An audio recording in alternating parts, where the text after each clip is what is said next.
بسم اللہ الرحمن الرحیم۔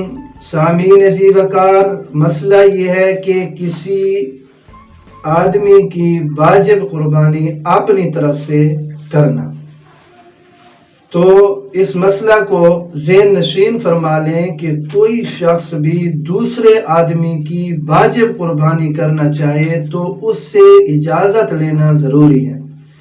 اجازت لیے بغیر دوسرے کی واجب قربانی کرنے کی صورت میں واجب قربانی اس کی ادا نہیں ہوگی۔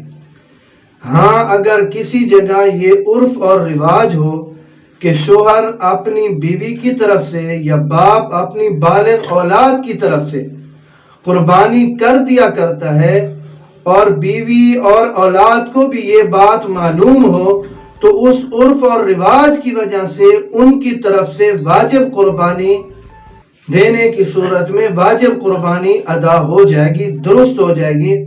جب عرف اور رواج ہو تو اس صورت میں صریح اجازت لینا ضروری نہیں ہے، اور اگر کہیں پر عرف اور رواج نہ ہو تو واجب قربانی کے لیے صریح اور صاف اجازت لینا ضروری ہے، ورنہ واجب قربانی ادا نہیں ہوگی۔